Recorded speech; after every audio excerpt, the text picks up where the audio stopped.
the heart says, I must align with this knowing that there's a longing for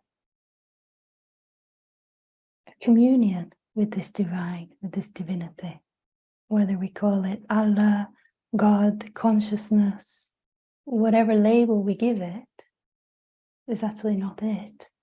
But the heart senses that eternal nature. It senses there is something here deeper than the form experiences. There's something here deeper than this physical shell, which we know will turn to dust and crumble. There's something here deeper than the mind and the personality. Your heart senses that. And when there's an opening to God, unconditional love, the universe, higher consciousness, I'm using all these different words so that each of you listening can just use the one that speaks to you. Some people don't like the word God because they associate it with the distortions of religion, but it's all synonymous for that unseen,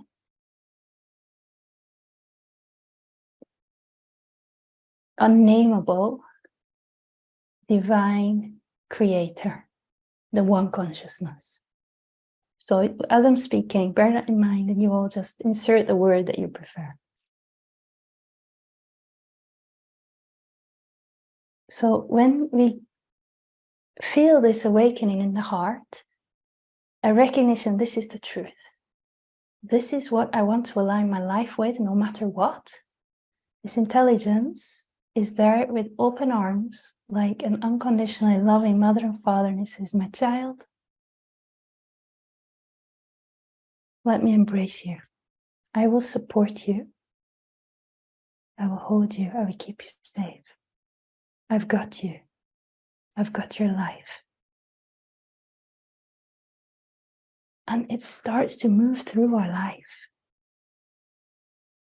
However, on the level of form, that can be uncomfortable because all of the old begins to crumble and fall away.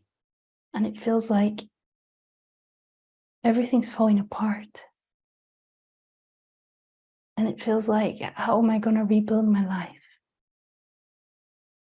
But you don't need to do anything because this intelligence is there, ready to build the new life through you. But first we have to go through the dismantling of the old. We have to allow all the old to shed away. It's like the process of the caterpillar. The caterpillar is living its happy caterpillar life, crawling on the leaves, eating. Everything is very simple. And then one day it goes into the cocoon and everything becomes very dark. Everything begins to crumble and the caterpillar literally turns into mush. Now, if the caterpillar had a human mind, it would experience thoughts like, my life is falling apart, everything's going wrong. What am I going to do? God has forsaken me. Lucky for the caterpillar, it doesn't have a human mind, so it just turns to mush. And it takes time, it's in the cocoon, it doesn't know what's about to happen. Its wings are growing. It's transforming into the most beautiful, colorful butterfly. And in the right moment, it breaks free and it can fly. It has wings now and it can fly free. And as we emerge into higher consciousness, we're going through the process like a caterpillar turning into a butterfly. And that requires us going into the cocoon and everything turning to mush. So many people experience losing everything. Everything disappears, the job, the money, the relationship, even the health. This is the moment when surrender is required. This is the moment to hand everything over to this higher power. Okay, how you want to use me in this vehicle, I surrender it all to you. Please guide me. Please give me the insight and the wisdom to navigate this life, because I want nothing more than to live a life fully in alignment with you, God, with you, divinity, with you, universe. I am here to give my life to you. That requires surrender into the unknown. And that's incredibly scary for our mind, because the programming of the mind functions in a way that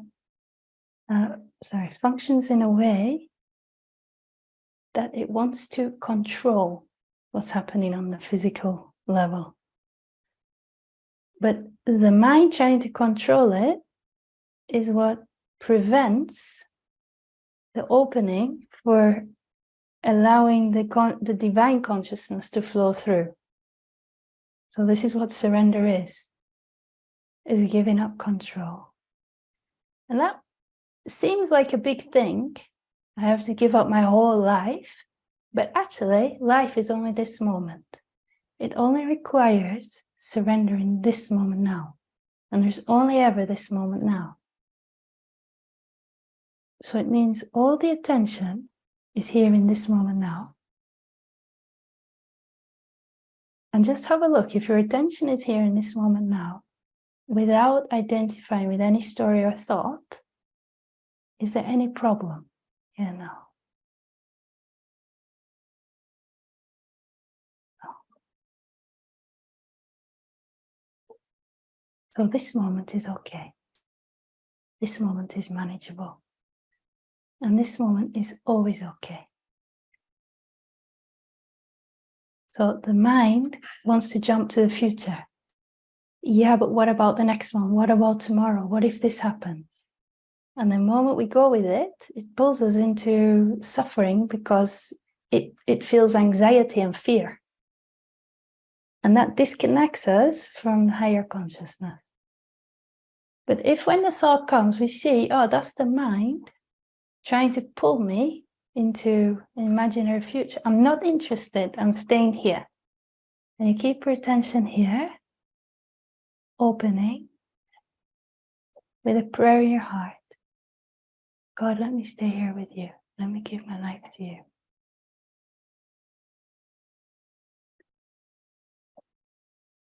The mind might say, yeah, but nothing's happening. God's not doing anything. If you look at nature, it moves without force. If you watch a flower, if you plant a seed in the ground, and then you give it sunlight and water, the next day you go to look at your seed, you don't see anything. And the next day you go to your garden, you look at your seed, you don't see anything. And it might seem nothing's happening. I keep giving it water, I keep giving it sunlight. Nothing's there. But this divine consciousness is at work. Under the ground, it's growing. Something's moving. One day, something pops up. Something changed. It was changing all along, just we never saw it. And we keep giving it water and sunlight. It grows. Wow, what's that? Something's forming when it's closed. Slowly, that flower opens. And as it opens, it emanates the scent of the divine, sweet perfume. You see, it's slow, it's gentle. And you just stay in the present moment, getting your water and your sunlight. Your water is presence. Your sunlight is a prayer in your heart to stay close to God.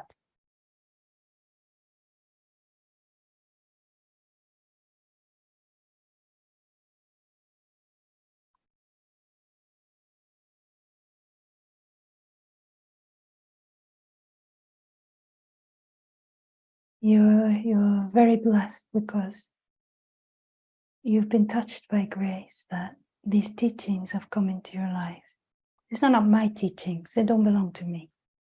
These are ancient teachings from eons ago. And they've come into your life. They've touched your heart.